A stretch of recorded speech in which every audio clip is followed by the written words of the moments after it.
Hello, everyone. With the close of schools to stop the spread of COVID-19, parents find themselves working from home with a new side job, teacher. Many school divisions across the nation still have 6 more weeks to go.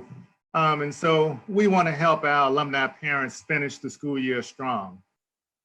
To this end, we're asking that you tune in to learn tips and tricks for preparing your children for final exams and end of the school year presentations from 2 alumnae with homeschooling experience.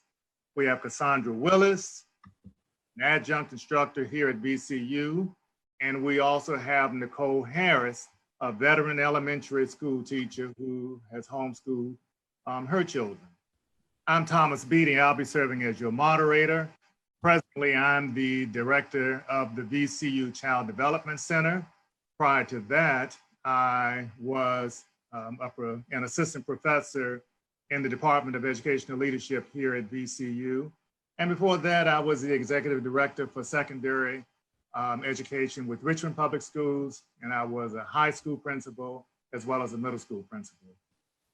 We have Nicole Harris, who will introduce herself, and then Dr. Willis, who will introduce herself as well. So Nicole.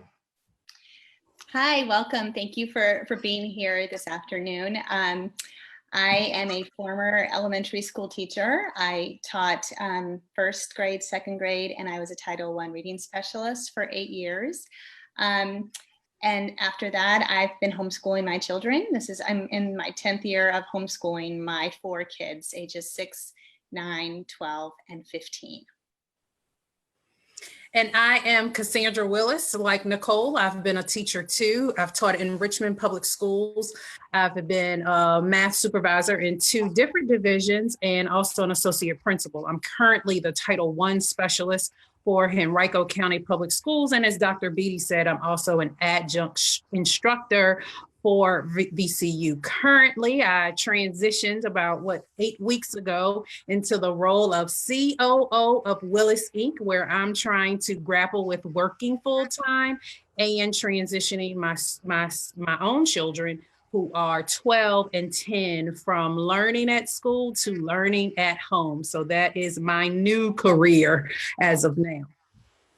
Well, the wonderful thing I think the 3 of us, like to tout is we're also proud alums of Virginia Commonwealth University. Right. So go Rams. Right. Okay, let's begin with a few questions we received, and we're gonna let either one of you respond to this. One question we have is, how much time do you think parents should allow their children to spend on their devices? Wow, that's certainly a question as we've had to transition from our work lives to our home lives. I know a lot of parents are relying on that so that they can do tasks at work, but there are many, many, many research studies, and all of our educators can tell you that we can tell the difference between a child that reads actively and a child who spent a lot of time on screen time. My daughter is very well organized. She gets her schoolwork done, but if there is a choice between schoolwork and her device, she's going to spend it. So if you have a child who's don't let them compete, right? Don't put the decision on a child to make a decision between a device and work. You do it for them. There's screen time. My husband shuts down the whole internet.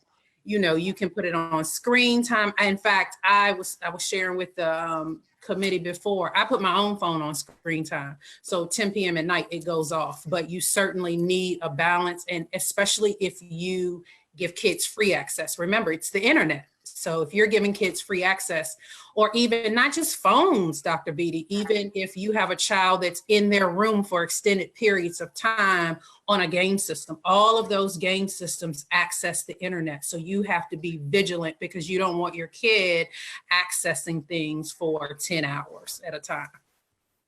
Yes, I agree. There are actual brain changes that happen when children watch a screen versus read a book. And just the way we do screen time in our home is the children actually have to earn their screen time. During COVID, it's been a little different. Our schedules are very different now. We don't have afternoon activities, so our days seem a lot longer. We used to only let the children be on their devices on Saturday and Sunday, but now that we have no activities in the afternoon, they have to have completed their work with a good attitude before they're allowed to have an hour of screen time. So they have to earn that. If they don't complete their work or they've completed it with a bad attitude, then they've lost their screen time. Well, Nicole, I'm really interested in something here. I understand that you've been homeschooling your 4 children. Yes. So I just have to ask you, how do you get things done around the house without wanting to pull your hair out every day? You can see I've lost that battle. How do you make it work? Hair doesn't mean a thing. You can do it with or without the hair. I also run a small business from my home. So in order to get all the things done, I do have to be somewhat organized with my time. I try not to multitask. Try is the operative word there. It's oftentimes impossible. I do try to dedicate the first part of my day to school from morning until about noon. My teenager gets her work done very independently, so she does continue work afternoon, but the morning part of my day is dedicated to my children. So them seeing me focused on them helps, and I'm able to kind of prod children along by being not split with my attention. So just managing my time, and they also realize in the afternoon that I do have to dedicate my time to my business. So and that's when they go play, they have a screen time hour, they read books, that's their time. Mm-hmm. Cassandra, how about you? How do you navigate this? I mean, I think some of the same strategies that Nicole has already said, everybody has, because we transition pretty fast. Our dining room is, this morning we were having some work done on the house. So this morning we were all in the same room together, but making sure each person has their own workspace and, dedicated time. So we kind of work all together. So this morning I had a call, my husband had a call. So that's when the kids are logged in doing their work. So we kind of try to coordinate our schedules together. So during lunchtime, we may play Mario Kart racing so that everybody is working at the same time and not a call, but we try to kind of synchronize our schedules. If my husband is exercising, then we're all exercising, or we'll take a walk or something like that. So everybody has kind of like the same PE schedule, recess schedule, lunch schedule. That we call them coworkers, right? So they're our coworkers. So there's a schedule in our house, although our coworkers are much more excited about the break room and the computer room. We try to keep them focused on professional development as well, but just keeping that schedule for them. Professional development, I like that. One other thing too, to tag along with Cassandra's comment about doing everything at the same time, don't forget to read books at the same time.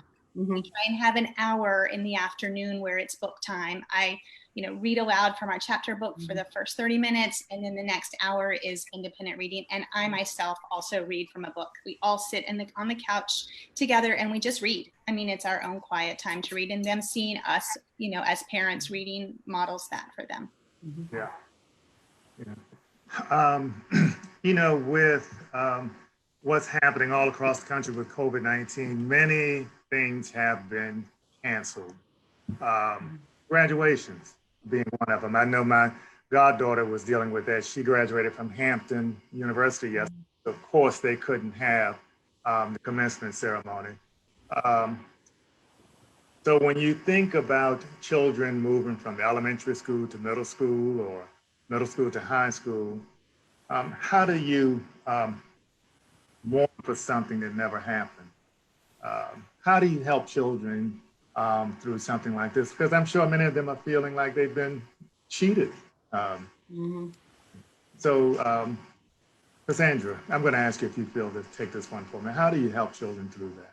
Well, because I'm an alum of VCU, I have all of those gowns, and the doctorate role was robe was quite expensive. So anytime somebody say something about graduation, I'm like, let me put my robe on. Let me put my robe on. But I think it's important that we as adults remember, you know, we're feeling this, like I'm having withdrawal from not being with my girlfriends, not being able to see and touch my father. And so kids experience that too. So this is an opportunity for creativity. I've seen signs all through the neighborhood, honking horns. Will people have things? My daughter may possibly be turning 13 in quarantine. So we're already working on some special things, but you know, let them have their feels. I've seen like several Facebook groups where the community is adopting seniors and sending them baskets and putting signs in the yard. So I think this is an opportunity to, these are rites of passage, right? Let the kids have their moment, but we have to be safe, but recognize those moments, whether they're birthdays, whether they're moving from 5th grade to 6th grade, you know, those are exciting times. So I think it's fair to still acknowledge that in a safe way. Or you can say after quarantine, we're going to celebrate all of these holidays. But I think it's kids are kids, right? And although we can't necessarily throw a 16th birthday party, we can make time to acknowledge those special events because we want them acknowledged for us. What about children who are missing their teachers? How do you help them through that? I mean, this has to be extremely difficult for especially little ones. You know, they miss their teacher. They've been seeing their teacher every single day, and now he or she is no longer there. How do you help them with that? It's a sense of loss. How do you help them get through that? One thing that now I am my kids' teacher, so we they're not missing me. But one thing my kids have really embraced during this has been letter writing. Yes, I've written a lot of letters, and as a former teacher, I would cherish a letter written from a student to me. Absolutely. And I can guarantee you that your child's teacher would love that more than any gift. Right. So have them write a letter to them, you know, express their sincere appreciation for what they think of them, and also as well with seniors, you know, seniors' homes are welcoming letters as well, and to friends. So, I mean, that's a win-win situation. You write a letter, and that helps their skills, and then that person receives it and then encourages them. That's a lesson you can check off right there. That's a life skill. Great idea. Cool. Yeah, excellent. Cassandra, you alluded to this a little earlier, but tell me, what do you do for recess? Is it a defined period of time, or is it, okay, we're finished now, go play? What's recess like? Well, you know, if you know anything about a 10-year-old and a 12-year-old, they can recess all day long. So my husband is really trying to make sure they stay physically fit. My son has picked up a couple of pounds during quarantine. My husband is taking him, making sure the kids get out for bike riding. My daughter plays volleyball. So really, my husband considers himself the PE teacher anyway. And so he is making sure the kids get some physical activity. We're making sure they see the sunshine.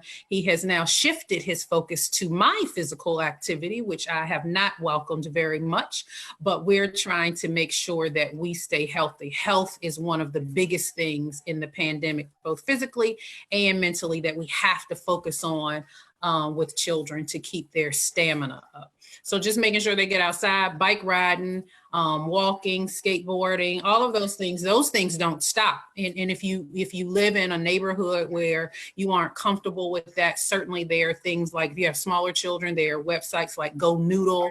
A lot of people have video games where they can dance. I think the dancing game has some things on the website that PE teachers have been using. Certainly teachers of students with disabilities have been using them all along to help get some social skills and some movement and physical activity for students with disabilities. So, access those resources that are free now to get your kids moving. Yes, we've taken a lot of family walks. With my husband working from home as well, we've just really had this opportunity, like all of us have a rare opportunity that we may not get again. So we've taken this opportunity to be together as a family. We've taken family walks almost daily. The kids take their bike rides and ride with friends. Having the afternoons open is not our normal. So they do have a lot more time to do things outside. And, we set up a badminton net in our backyard, and we've been doing that together. Well, as a former teacher, I can remember there were times that, we'd have lunch and then lunch was over, or we'd have recess and then recess was over. And then it was time to come back, get refocused. Now that you're at home and you do your recess, you do the walks, you do whatever it is you do to kind of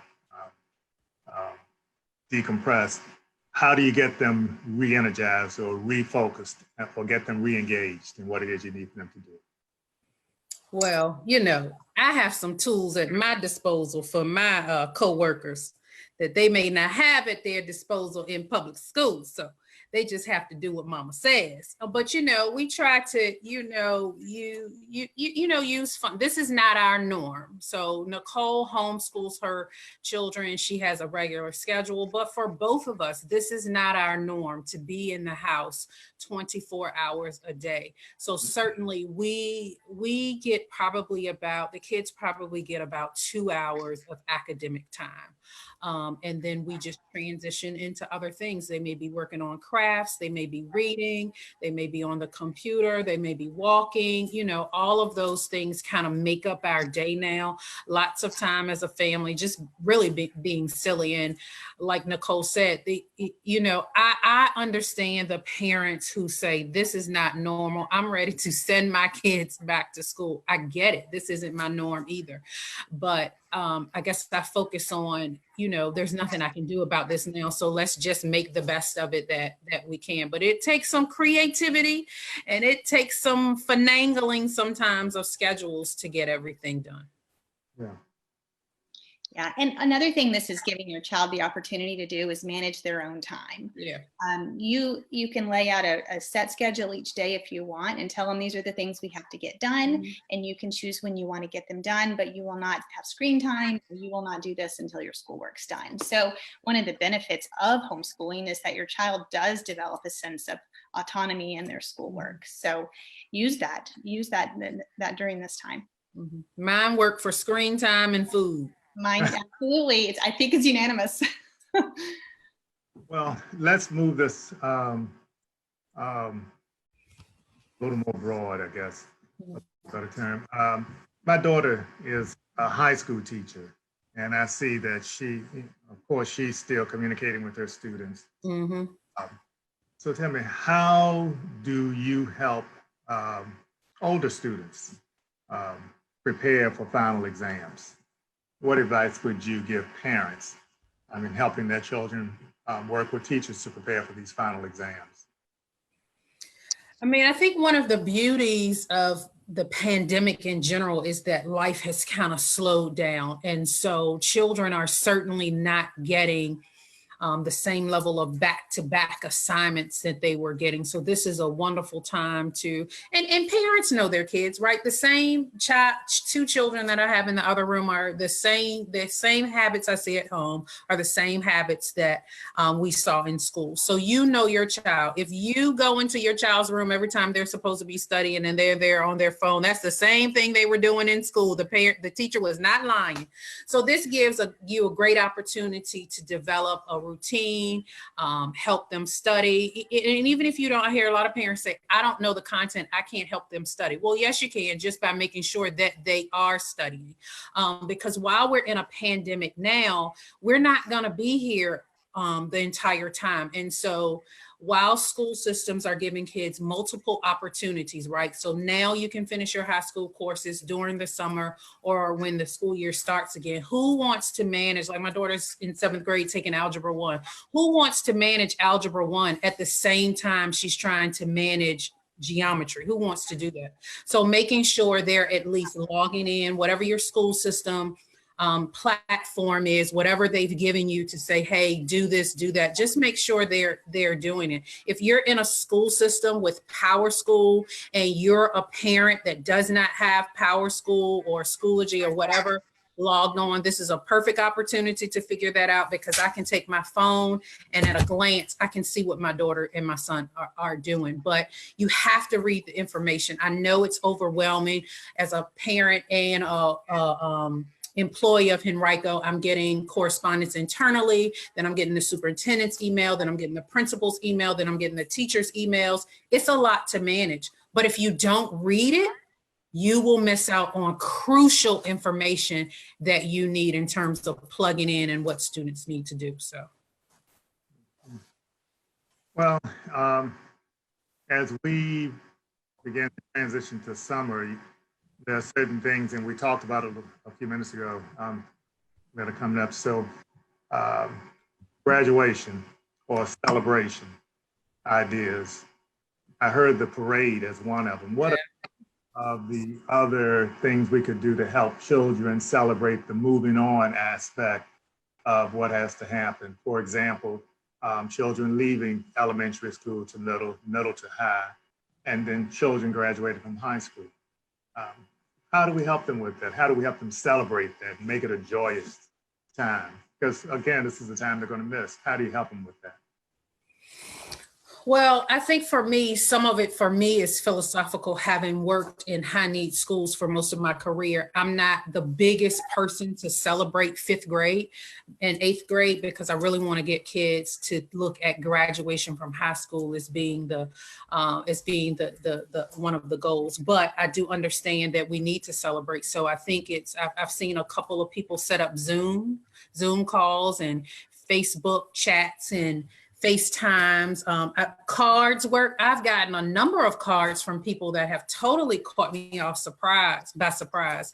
Text messages, balloon. I've seen some balloon deliveries, but I think because of where we are and because of kids' emotional well-being, I really think even if it's your neighbor, like some of the kids in the neighborhood, I don't know them, but we just go to the parking lot and get in our cars and drive by the houses and wave because that's big to kids and you don't know what the impact of 8 to 12 weeks of isolation is going to have on kids. So anytime that we can create some sense of normalcy for them, a lot of school systems are developing virtual graduations and things like that. I think anytime we can as a community rally each other, I think it's a wonderful opportunity to celebrate. Plus, we don't have anything else to do. Why not? Yeah. Now, this question, I guess this is one of those balance type questions because you have to make a decision. What if we aren't engaged in learning all day? Is that okay?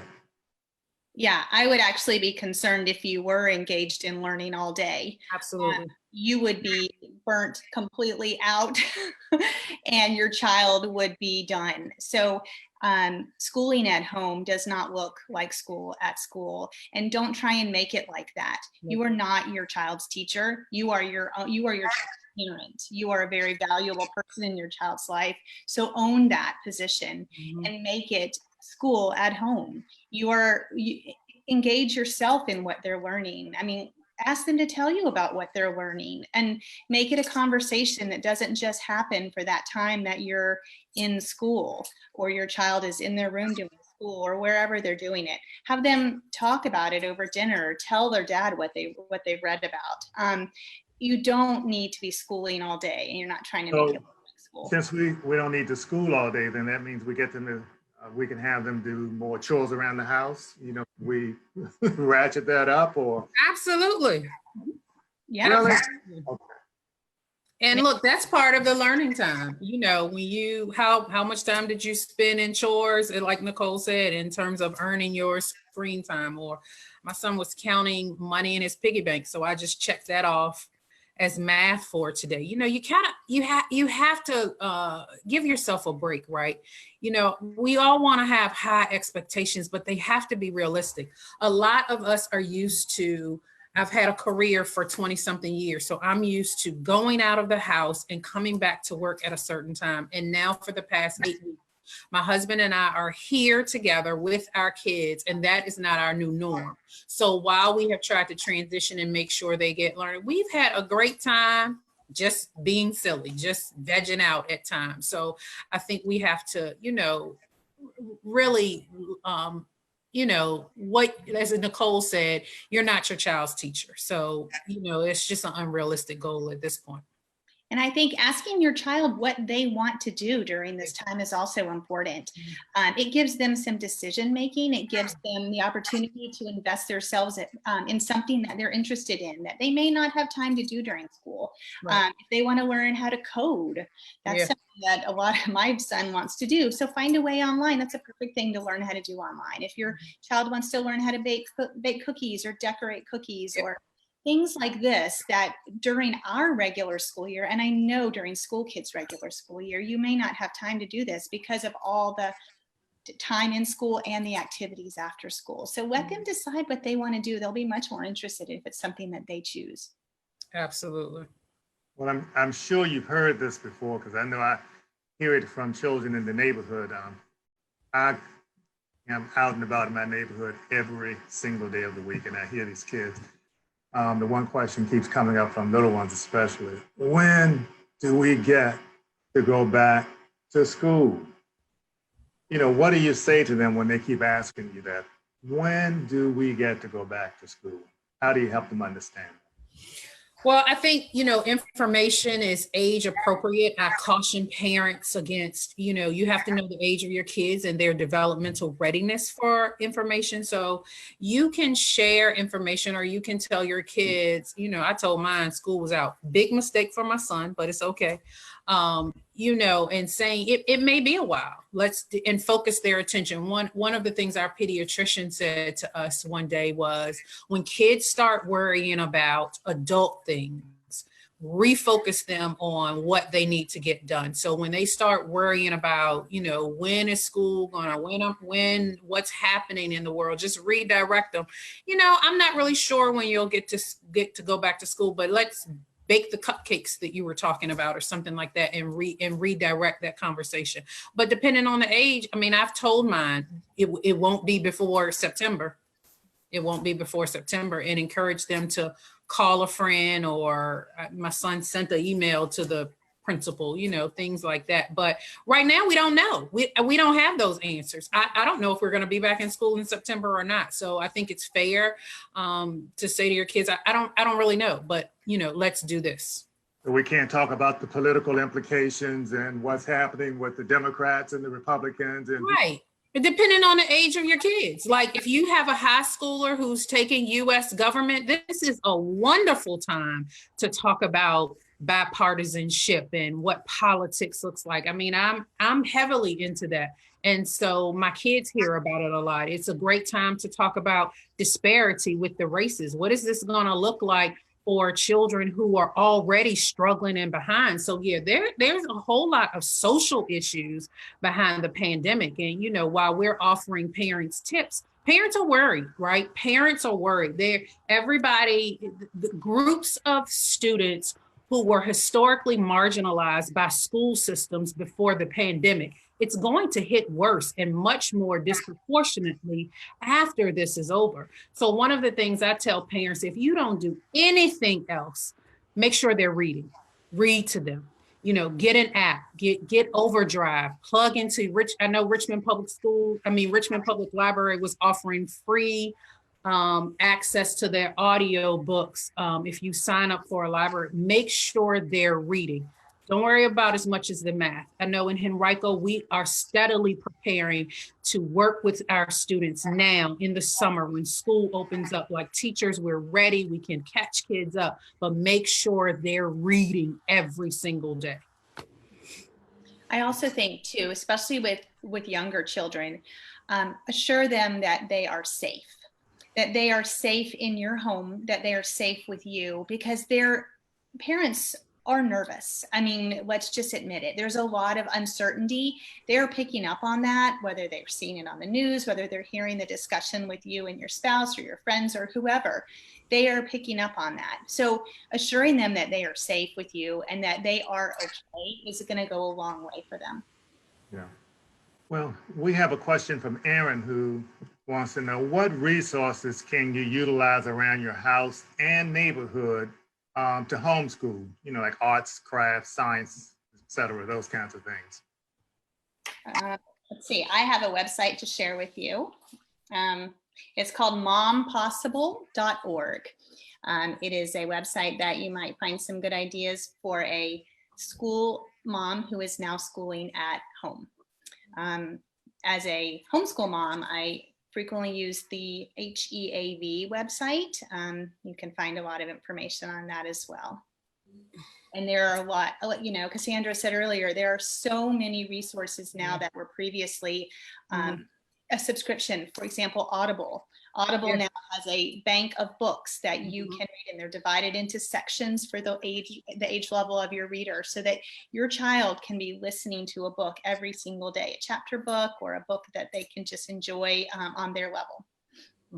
And we've done, we found in the garage, we found like some seeds. I don't know. Somebody sent it, I think, as a teacher appreciation gift for me years ago. And so we planted them, and then we paint anything. Like, it doesn't look like much, but it, you know, keeps them, you know, busy. I think you can use just about anything, you know, get them to cook.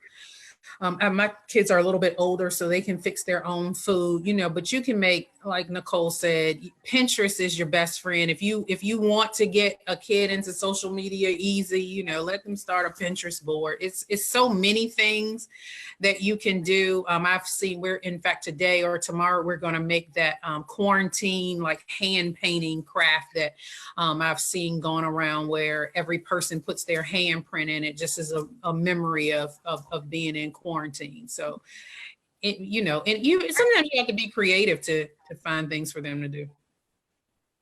All right, great. Elizabeth has asked this question.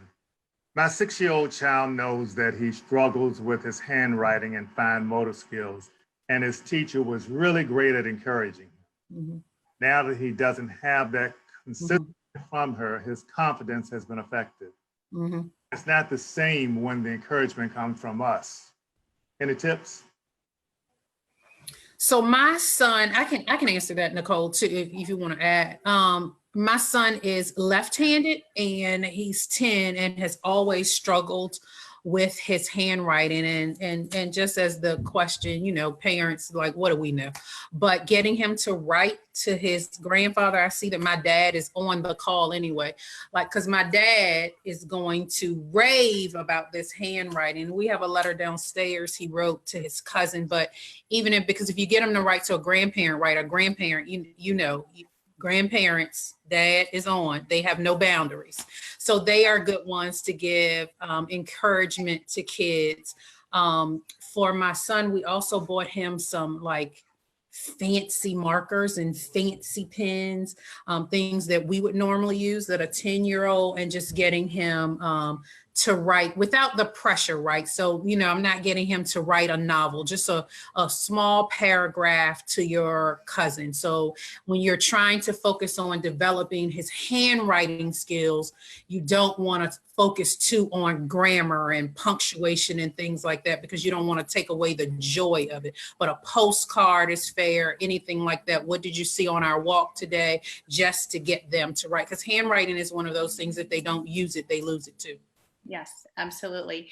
I love that. Without the pressure of other things, they can focus on something different. And if handwriting is an obstacle for them expressing themselves, then write it for them. Yeah. If it's a time when you want him to write about something that you just did on your walk, don't ask him to write it. You just write it for him and then let him read it. And then in another time, when it's time to focus on handwriting, then you just give him a line of letters and say, just copy and trace these. And that's the time for handwriting. If you do have a child who struggles, and I have a child who struggled with reading and writing, my left-handed also, it's been important for me to continue allowing him to read and on his level, and to listen to audiobooks, because even though his handwriting is an obstacle, he is still learning how to develop good sentences by listening to good literature. So I think That's super important, just to go around the obstacle and enjoy this time as a homeschool mama, because you can do what you want. You just do what you know your child needs to do. And I think you may be underestimating the value that your child is getting from you, from the praise that you're giving him. I think it means a lot more than you realize. The teacher's praise is important, but your praise is just as important. So continue praising him and valuing what he's doing and seeing the progress in his handwriting.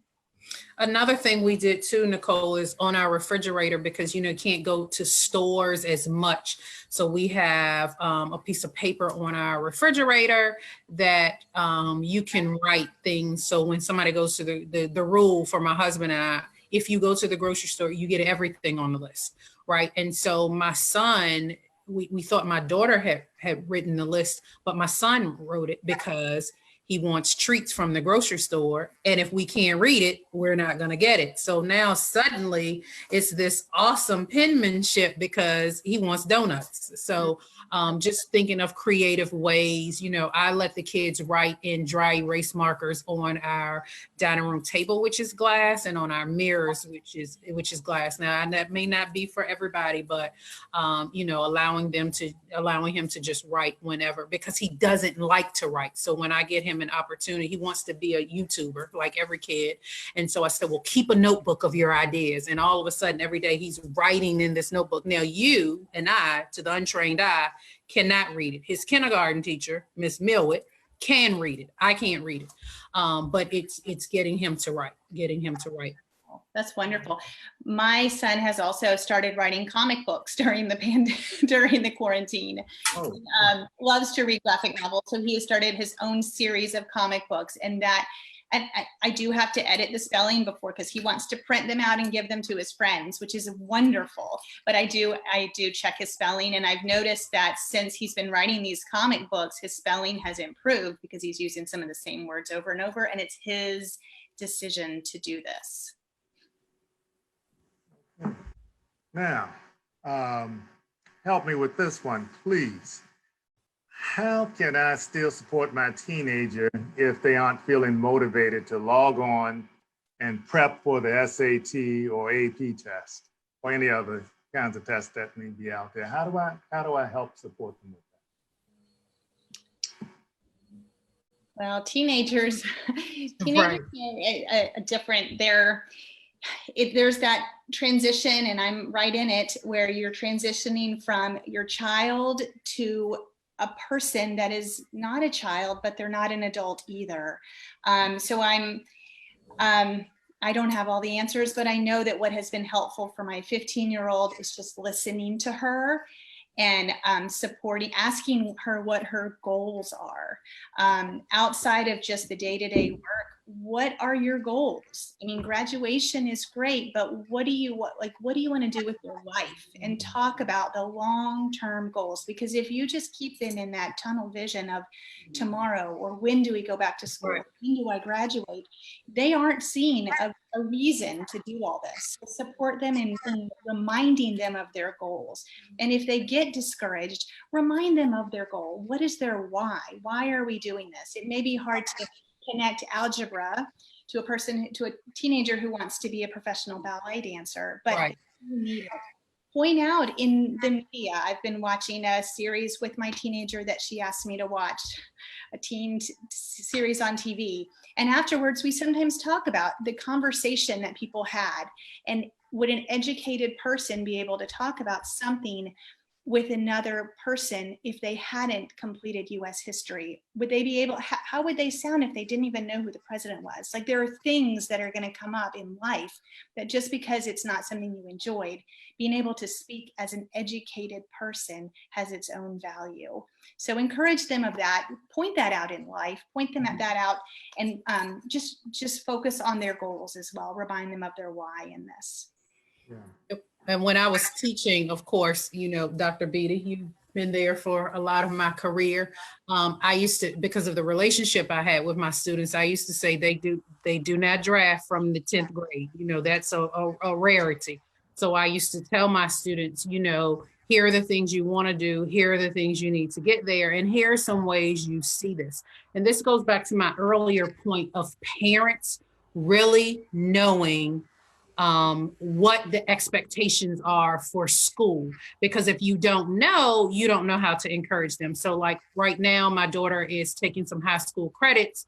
Well, I have to know that, no, she doesn't have to take the SOL, but she has to do these to get the credit. So I think knowing the trajectory of what kids, and that's hard to do because it's a lot of information, but that's a great email for a teacher. Hey, Miss Teacher, what is it that they absolutely, because at first we got some things that were optional. Now we have some things that are mandatory, but if you know that, so she has 5 classes, but only 2 are mandatory. So, shout out to her teacher, Miss Bendit, because my daughter has only wanted to do algebra since she's out. So that speaks volumes to that teacher that a preteen wants to focus on algebra, but, knowing what they have to do. And then, as Nicole said, goal setting with them, because look, I have a preteen, and if this is anything about what the teenage years are going to be, Yeah. Yeah, I know. And I feel like listening to them is really what the lesson, just in the last day, my husband, my daughter tends to talk to my husband in a different way than she talks to me. And we took a walk. Absolutely. He shared some things, and it's wonderful. And so that I see a way to communicate with her and the things she's looking for that she may not have expressed to me. But so when I did address that with her just recently, I saw her light up, and I asked her for more input on her education, and she just lit up. Mm-hmm. I offered to read one of the books that she has coming up with her in the fall, several of them, so I could read alongside her. I mean, I typically do that anyway, but not with every single one. But doing that kind of thing shows them that they have value, and appreciating them, and tell them. We tend to praise our little ones a lot, but our teenagers need that praise as well, and how valuable they are. Probably more. I don't know. They need a lot of praise. I know that. They do. Now, how, this is an interesting question. How do I make the online virtual world accessible for my student with a disability? This has been a challenge, I think, for students with disabilities nationwide, right? In fact, when I get off of here, I'm going to go to the I.R.S. Center at Vanderbilt University has put up a module just for parents about accessibility, during this time for students. And then I'm going to join in with a call with Georgia's DD Council. So as Nicole and I mentioned earlier, like a lot of resources that people don't know about, but as a parent, you have to stay vigilant. Ask those questions of the school systems, go to those big think tanks like AUCD, which is the Association for University Centers for Disabilities, the National Disability Rights Network, like all of those places are putting out resources and are really empowering parents on what you should say. Like just simple things as when the school district, how is the school district communicating with your child? Do things have closed captioning? What if they use a device to access calls? Ask those questions. Accessibility is a right. It's not a privilege. You don't have to earn it. Accessibility is a right. And so if a school system is putting out content that inhibit any student, so whether it's a disability, whether it's economics, whether it's race, whether it's religion, as parents, we have to demand that, not as simply. So if your child was getting, some benefits during the school year and they're not, schools are closed, so that can be a tight rope. But if they can't access anything, then you need to make that known. But on your own as a parent, to educate yourself, like go to the I.R.S. Center at Vanderbilt and go through that parent module on, what that should look like so that you know how to advocate for yourself. Excellent. Thank you. Excellent. We have time for just a couple of more questions, but this is one, and either one of you can take this. Parents might find it easiest to encourage reading at home, but how can parents work with their children to develop real STEAM skills that help them through required courses like algebra and chemistry, especially when the parent is not familiar with the concepts? So my take on that is going to be the same for anything that you are addressing. As your child gets older, you're not going to know everything. You as a homeschool mom, I don't know everything that she's learning. I learn right along with her. All parents may not have the time to do that, especially during this short time where they're just schooling at home, and it's not going to be a lifestyle for them. For us, it is a lifestyle to learn alongside our students, but I encourage you to just give them the support that they need with the resources that they have. Your child is not expected to do something and that they haven't been given the resources for. I'm assuming that. I'm not a public school mom, but I'm assuming that that's the case. But I would also encourage you to support skills and encourage skills in your children that are going to benefit them for their whole life, such as communication, such as a love of learning, such as an independent learner, such as a child who values time and shows up when they say they're going to show up, such as a person who is tuned in to someone's emotional intelligence, who can pick up cues from someone. Those are skills that are going to benefit your child in whatever career they go into. If you have a child that loves learning and knows how to learn and knows how to manage their time, they will be successful in whatever field they choose to go into. They can always learn what they need to know if they have the personal development that has been instilled in them to do that. So I think as a parent, it's one of the most important things we can do is support that in our child. Your child's school will do what they need to do. During this time, you just support them in those skills. And for me, I've always subscribed to the philosophy that, if you want your child to be like every other kid, rely 100% on the school system, because the school system is providing the same education to all children with some variety. There's a little bit of differentiation, but for the most part in Virginia, the curriculum is the same for every kid. But if you want them to develop in other ways, then, you have to find and be creative about things. So if you have a child interested in STEAM, like for David Shepard over at VCU School of Engineering is doing code beats, and then he opened it up for a month. And this is a class that usually costs a little bit more, but it's $25 for 3 weeks. And they're learning, I call my son Dr. Dre now. If you don't know who Dr. Dre is, he's made millions of dollars coding beats. And so a 10-year-old now is learning that skill. I can't help him with it. I have no concept of what he's doing when he puts in codes.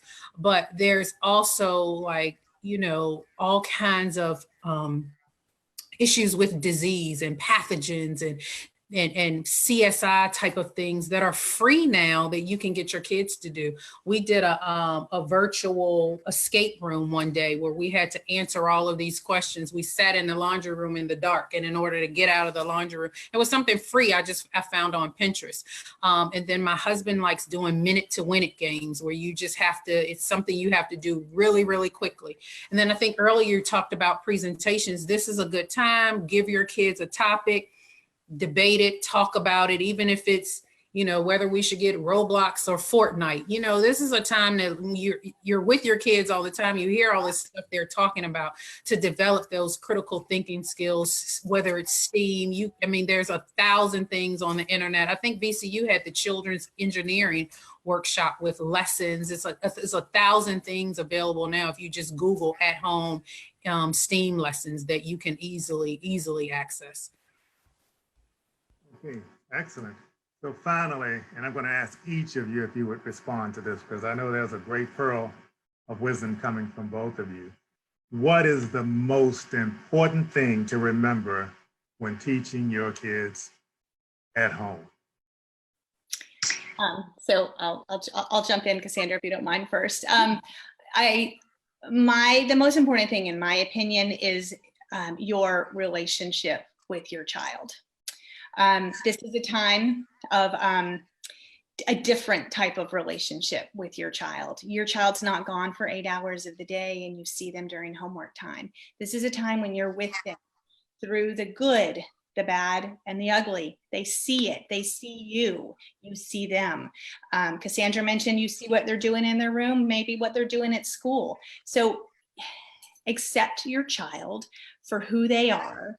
Praise them. Let them know nobody's perfect, that we all have areas that we need to work on, and make them feel valued as a person. And if school is becoming a tension with you and your child, set it aside for a little while, build your child up. You and your child's relationship is not something that happens at school. You and your child's relationship is something that happens at home, and now you're at home with them. So invest in them as a person. School will happen. It always does. It does. Your child is a natural learner. They're inquisitive. They're going to be interested in learning. But your love for them is not something that can be done by anyone but you. So I just encourage you to just take advantage of that and cherish your child and do fun things together with them. Right.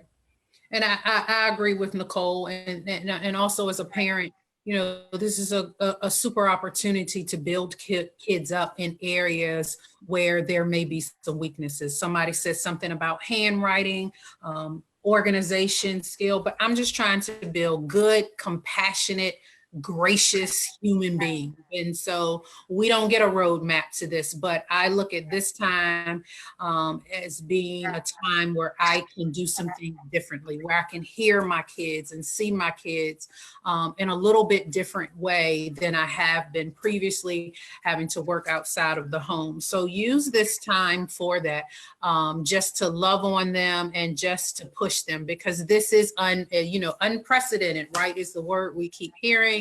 And so just building good little people is what we are here to do.